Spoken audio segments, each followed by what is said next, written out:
The African Union is launching a large-scale campaign against corruption this year. The operation is guided by the theme Fighting Corruption in Africa and is set to include naming and shaming, as well as cross-continent collaborative efforts to detain and arrest corrupt individuals. The campaign is expected to receive backing from the continent's leaders during the AU Heads of State Summit, slated for this weekend. CGTN's Guru Mchala sought more details on the campaign from Kwesi Koti, the AU's Commission Deputy Chairperson. And the report from President Thabo Mbeki showed the enormous leakages of capital from this continent, basically as a result of corruption. And we are not talking about corruption of individual members.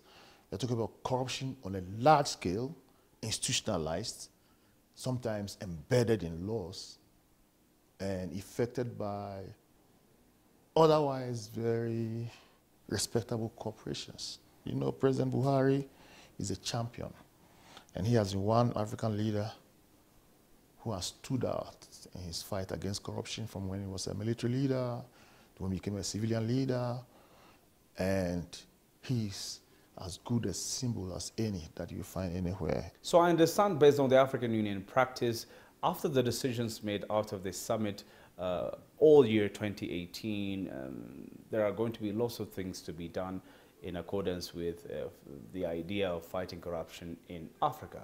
Can you walk us through what is going to be done in 2018 according to the theme?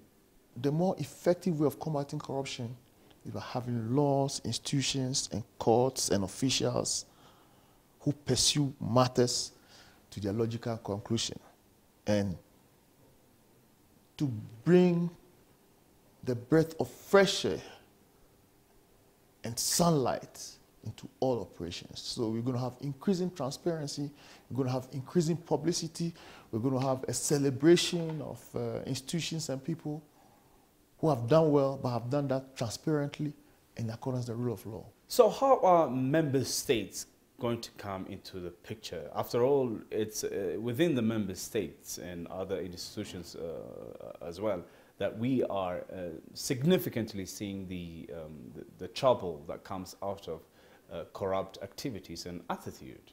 The burden of the African Union is to set the agenda and to bring out the theme.